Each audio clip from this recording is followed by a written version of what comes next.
Why does BEBRF cause light sensitivity, and are there treatments for that? I don't know, but it's one of the most common complaints by patients.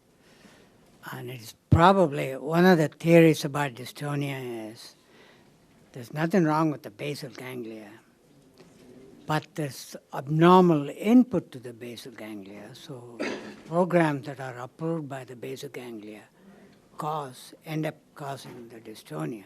So the problem of light sensitivity, photophobia, and dry eye feeling may have nothing to do with the dystonia, basal ganglia itself, but may come from area of the brain other than the basal ganglia. So we're not sure, but this is one of the most common complaints among all of you. And if I could chime in from an ophthalmology standpoint, patients without blepharospasm that just have plain old underlying bad dry eye also typically have really bad photophobia or light sensitivity. And so we actually did a little in-house study with topical morphine drops to see if numbing the cornea or putting anesthesia on the cornea would reduce the blepharospasm, and it seemed to work a little bit. And you see the same thing if you put in topical proparacaine eye drops that we routinely use. The patients squeeze a lot less. Unfortunately, those effects are very damaging to the cornea, so we can't use them as a routine medication. There are other dry eye conditions, he knows better than I do, like Sjögren syndrome, but there's no increased incidence of blepharospasm in those people. No.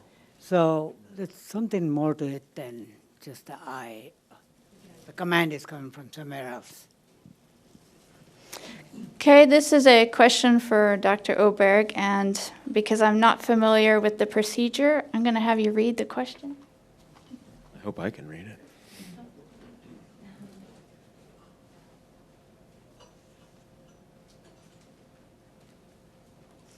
Meibomian gland oculation was performed on my eyelashes and was very painful. Do you perform this procedure? So there, I think what we're getting at, there's a procedure out there called LipiFlow, where this goes back to the dry eye problem. There's 3 different layers to the tear film, and one of the most important layers is the oily layer, which is secreted from the meibomian glands, which live in that tarsal plate that we had showed you earlier. It looks like a little piece of cartilage. And there's 20 little openings in the upper eyelid and in the lower eyelid. If those guys get clogged, you don't get oil out onto the surface of the eye very well. And if you don't have the oil in the tear film, the tears evaporate very quickly, and that exacerbates or worsens your dry eye. So the procedure that's, I think this is what we're referring to, is called LipiFlow, where they actually have like a micro roller that squeezes the eyelid and kind of milks the oil out. And patients that have it done, I'd say there's a hit or miss. Some people love it. The problem, I think, is that it's not a permanent solution, and so it has to be repeated, and it's not something currently covered by insurance. So I don't personally do it, but there are ophthalmologists in Salt Lake City that do perform it, and I will refer patients there if I think they have bad blepharitis or meibomian gland disease. I think there is a role for it. It's not the greatest thing that we have to offer, unfortunately. I had that treatment. Was it LipiFlow? Yes. Did you like it? Yes. It helped me. Okay. And how long ago did you have it done? 3 months ago. Okay. Was that the first time? And it's still working for you now? Okay. I had severe dry eyes, and so Dr. Burns referred me to her, and she did a very good job. Perfect. I really liked it. So we have one that's working at least 3 months, which is amazing. If you have terrible dry eye, that's a great 3 months. So yeah. Years now. Yeah, it can be a lifesaver for some people. Okay, I'll answer the next question because it's pretty straightforward. Do you think Botox for blepharospasm results in cervical cranial dystonia? No, the botulinum toxins aren't causing any other dystonia. They just weaken a muscle. What's probably more likely is that the dystonia developed with time. It didn't have anything to do with the botulinum toxin. Dr. Calegan, what happens to the Botox? Does it dissipate? Does it float around? This is Mr. Billy who asked this question. I think I may have cut off the end of the video by accident. It would have showed that. But what happens is when the grass is cut and those vesicles can't merge, the neuron is smart and it grows, it sprouts new nerve endings around it. And then so these new nerve endings take a little time to grow, and by the time they grow and start firing the muscle, that's part of the reason it stops working. I mean, once the toxin does its work, then it just disintegrates, but the damage is done. So these new terminals develop. They can reform the connection to the muscle. When that happens, actually, they work very well and do the same job. When the damaged part of the neuron starts making new SNAP25 protein, it takes a while, but once it heals itself, it takes about 3 months to heal itself. That's another reason why it works about 3 months. And then the new nerve terminals that grew, they kind of retract back.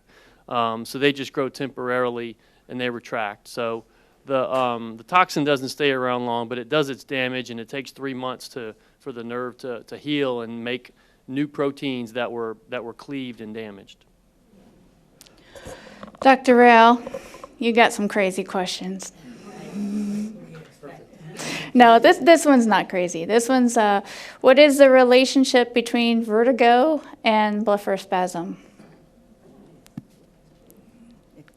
If you're old enough, you will get vertigo once in a while. So I don't know of any relation. And a more off-label question. Instead of the transmagnetic stimulation, could we use a brain MRI as a therapy of sorts? Now the mechanisms are different. They also use some kind of coils like that, but they don't work the same way. That's not the way it's going to work.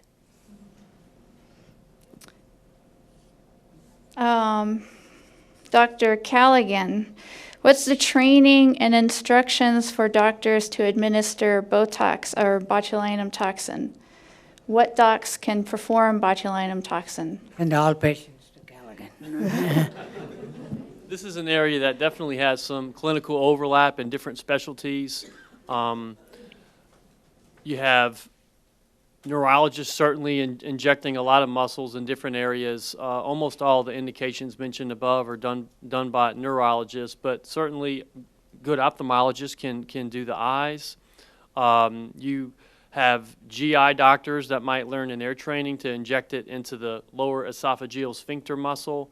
You might have a urologist would learn to inject it into the bladder.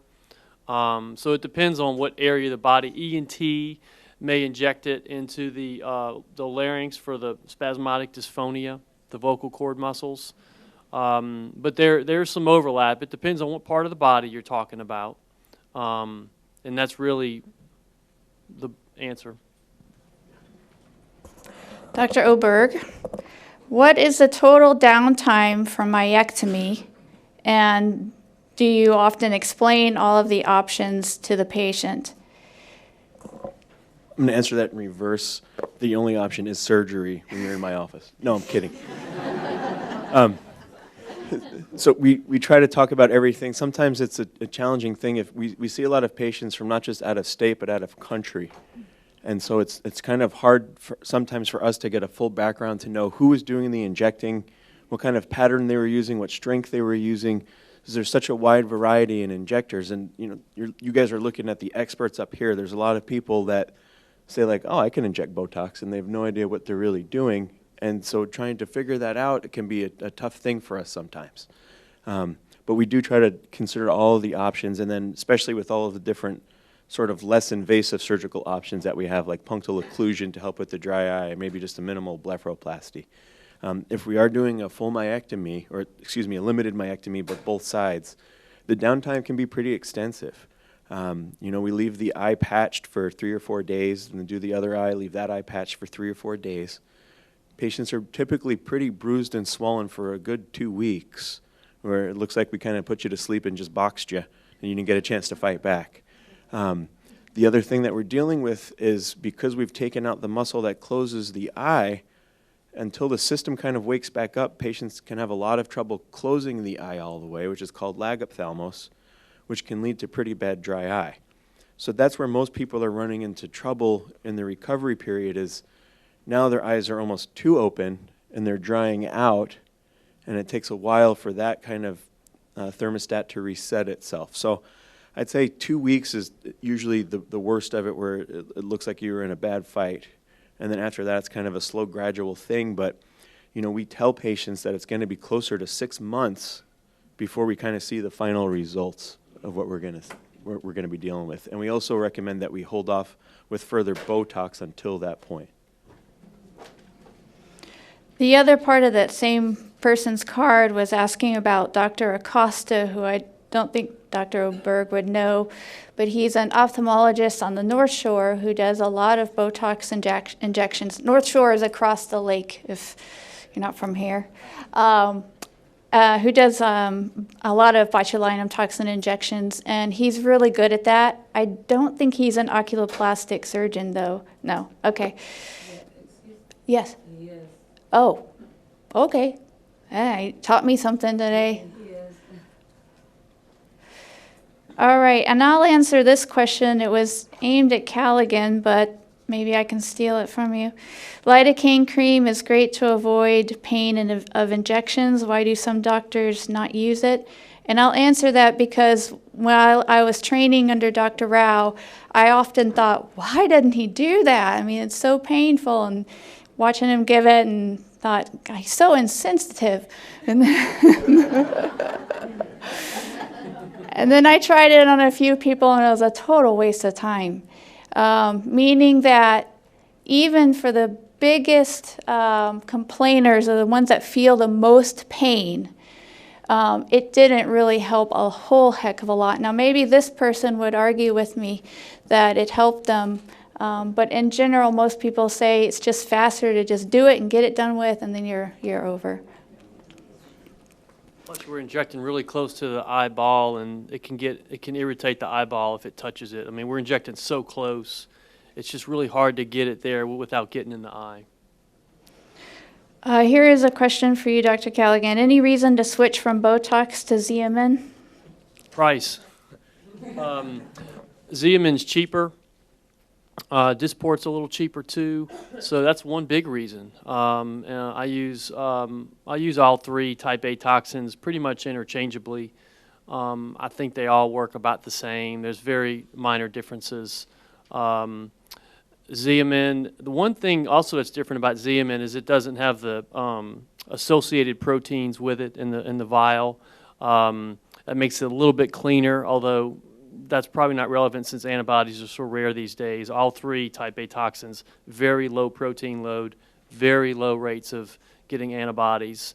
So pretty much boils down the price and what your insurance company would allow us to use in certain situations. 50-unit vial. The 50-unit vial is very good. That's a great point, Ms. Thompson. So the smallest Botox vial that's available for medical use is 100 units. Xeomin comes in a 50-unit vial, and typically for blepharospasm, we're injecting even less than 50 units. So that cuts the price in half right there, but the price per unit is actually cheaper as well, about 10% or 20%, something in that ballpark. Yeah, there is actually a 50-unit Botox now. But it's for cosmetic, technically. Is there a difference? No, absolutely no difference. It's got a different label on it, and it's marketed differently. Exact same. Dr. Rao, two genetic kind of questions. Is there a gene marker for our kids to be tested for blepharospasm, and is there any relation to family history of Parkinson's disease and blepharospasm? First answer to the first question is we have not so far identified a gene specifically for blepharospasm, but people are suspecting that DYT1 gene people may have a higher tendency to get it, even though it's not confirmed by. I'm sure Mark will have more things to say about that. So there is no gene study that shows a specific gene is linked with this disease. And the second question, Any relationship to a family history of, actually two people asked this, a relationship between Parkinson's disease and their family and them having, I guess, a blepharospasm. during my talk, I mentioned that we learn more about dystonias by using more of dopamine. If you have Parkinson and blepharospasm, it's highly likely it is related to your medication for Parkinson than blepharospasm, independent blepharospasm. But it can happen. Blepharospasm may be associated with Parkinson, but you have to modify your dose to see, cut down your dose to see whether it goes away. My first line of suspicion would be you're getting too much Parkinson medicine. The question, I think, relates more to a family tie, not the same person having both. Right, that's right. She's clarifying family Not ties. that I'm aware of. No relation. Dr. Oberg, you're the ophthalmologist in-house. This question is, so the back comment is, when reading, I have to close one eye in order to focus good enough to read. The question, is this condition from BEB in any way, shape, or form? And if it is there some remedy for that one eye focus problem? Disclaimer, I wouldn't consider myself an ophthalmologist anymore. No, that's a good question for a general ophthalmologist or even an optometrist. It might have something to do with as we age, we have something called convergence insufficiency. Convergence is when we look at something up close, our eye muscles naturally come closer together to go kind of cross-eyed. And as we age, we can sometimes lose that ability to do so, and that's more pronounced in people with like Parkinson's disease. And so if you're reading with one eye, that's telling me that your brain has experienced some sort of double vision. And to remedy that is through glasses, not really Botox or surgery, unfortunately. Thank you.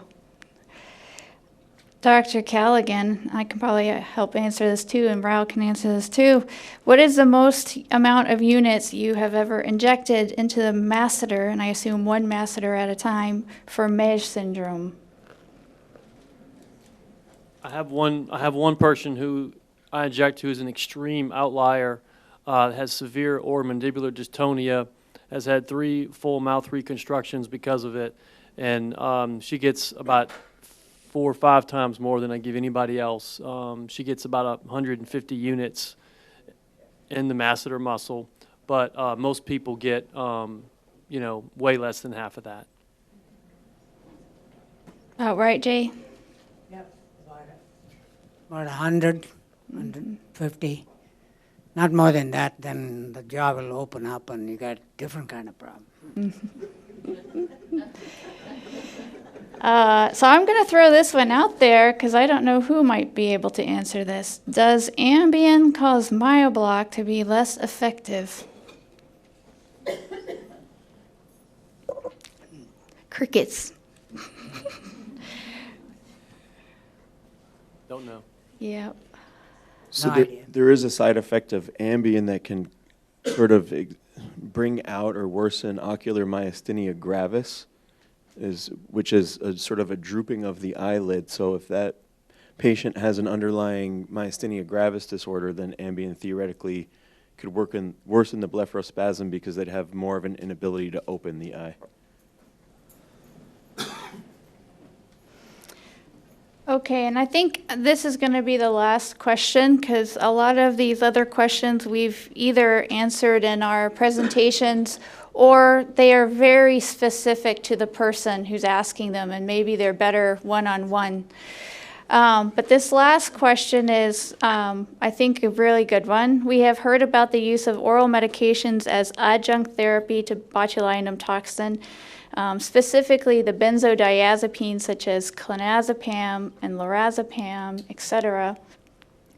Dr. Rao, what is the relationship between long-term use of these PAMs, these types of drugs, and dementia? And is there any alternative medication?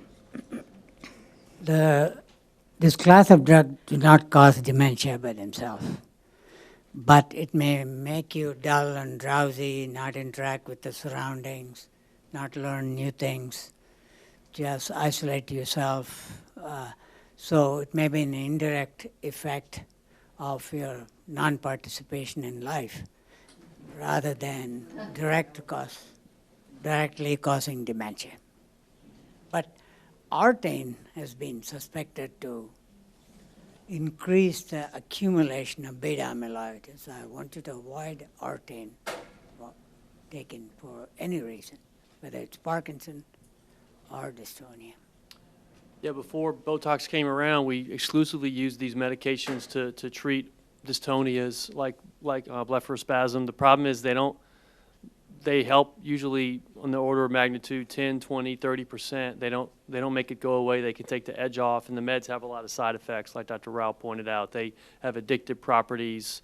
They can cause you to be real sleepy, even trouble thinking, just because of the sedative properties of the drugs. So sometimes we use both, and they can help more than just a toxin alone, but toxin's been the gold standard first-line therapy for some time now, just because it's way more effective than the medications with less side effects. And I got one for Dr. Oberg, because he's about to fly out soon, I think. A patient that has cranial dystonia, also a partial myectomy, have any of those patients, and I guess my question would be, have y'all had too many patients that you did the myomectomy who also had other facial or cervical dystonias? Have any of those patients seen relief in any of their other dystonias? Unfortunately, no. I actually just injected one of my patients this week who has, bilateral Mage syndrome. We did the myectomy. She has great relief of her blepharospasm. We're only needing to inject 3 units into the lower lids now, but we're still having to hit the lower muscles pretty hard and heavy, unfortunately.